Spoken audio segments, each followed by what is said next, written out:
আসসালামু আলাইকুম, সবাইকে স্বাগতম আর্ট ফ্যান্টাসি বাই মহিমাতে। আমি মহিমা, কাজ করছি কুমিল্লা লাকসাম থেকে।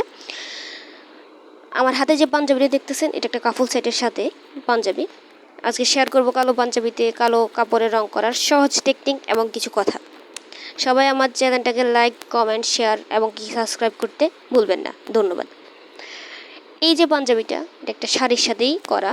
তারা ফুল 3টা জিনিস অর্ডার করে, বাচ্চার জন্য একটা জামা এবং কি পাঞ্জাবি, শাড়ি, ফুল কাফুল সেট বলতে পারেন, পুরো পরিবারের জন্য। এই যে আমি কাজটা করতেছি, এটাতে আমি ফার্স্ট টাইম একটু রিং করে নিচ্ছি, যেহেতু ফুলটা একটু রিংয়ের ভিতরে হবে। আমি ফুলটার নাম ভুলে গেছি এখন। যেহেতু আমি রিংয়ের ভিতরে করব এবং কি আমি চাচ্ছি যে প্রতিটা ফুল যাতে একই রকম হয়। যারা খুবই নতুন নতুন করে কাজ শুরু করতেছেন তাদের জন্য খুবই ভালো যদি ফার্স্ট টাইম আমরা পেন্সিল বা এরকম দোকানে গেলেই, আপনারা রঙের দোকানে গেলেই এরকম কলম পাবেন, কাগজের ঝকের মতন ভিতরেরটা, উপরে কাগজ দিয়ে। এটা খুবই ভালো একটা কলম, আপনারা 30 টাকার ভিতরে পেয়ে যাবেন। এভাবে আমি এঁকে নিয়েছি সবগুলো ফুল, যাতে একটা ফুলও এদিক সেদিক না হয় এবং কি সবগুলো ফুল যাতে বরাবর হয়, তাহলে অনেক সুন্দর দেখা যাবে। যারা কালো রঙে বা কালো কাপড়ের রং ফোটাতে পারেন না, কালো কাপড়গুলোতে রং ফোটে না, তাদের জন্য হচ্ছে কিছু টিপস। কালো কাপড়ের রং করার সহজ টেকনিক হচ্ছে যে আমি যেই রকম ফুল করি না কেন, যেই রকম কালার করি না কেন, এর আগে সাদা বেস দিতেই হবে। যখন সাদা বেস দিয়ে যখন আমরা করে নেব, তখন যে রঙটাই করি না কেন ওই রঙটাই ফুটবে। মানে আগে আমরা একটু সাদা রং দিয়ে কাজটা ফুল করে নেব, এরপর যে রং দেওয়া দরকার ওইটা করব। যেহেতু আমি এখন সাদা ফুল করব, তাই আমি সাদা রঙটাই নিয়েছি। তবে আমি এটা ডাবল শেডের রং দিব। ফার্স্ট টাইম সাদা দেওয়ার পর আবার সাদাটা দিয়ে দেব, যাতে রঙটা ফুটে ওঠে এবং কি কালোর ভিতরে সাদাটা যাতে একদম লাইট দেখা যায়।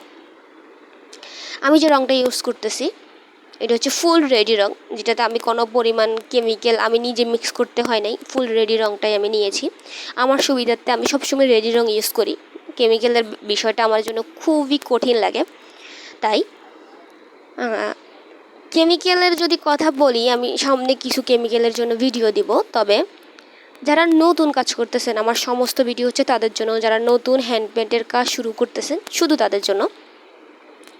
যখন আমরা নতুন কাজ শুরু করি, তো আমরা অ্যাক্রিলিকের রঙগুলো দিয়ে শুরু করি।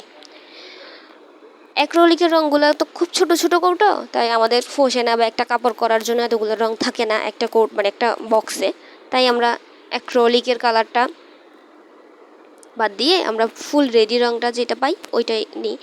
এখন কথা হচ্ছে যে যখন আমরা লোকাল বাজার থেকে রঙগুলো নিই, তখন কি হয় যে দোকানদার বলে যে আপু এটা তো ফুল রেডি, কোনো প্রকার কেমিক্যাল দেওয়া লাগবে না।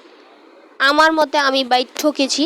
এ কথা শোনার পর, কাপড় মানে রঙগুলো নেওয়ার পর আমি ঠকেছিলাম। তারা আমার রেডি বললো, এটা রেডি ছিল না, কোনো কেমিক্যাল ছিল না, পুরো হচ্ছে রং এটা, যেটার সাথে কেমিক্যাল মিক্স করতে হয়। ফার্স্ট টাইম যখন আমি রঙগুলো আনি, আমি একটা কাজও করি নিজের জন্য, আমি দেখলাম যে রং ওঠে।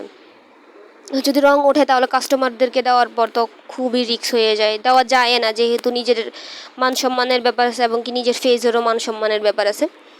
তাই আমি ভিতরে, যদিও আপনারা একটা জিনিস লক্ষ্য করেন, আমি ভিতরে হলুদ রং দেব ফুলটার মাঝখানে।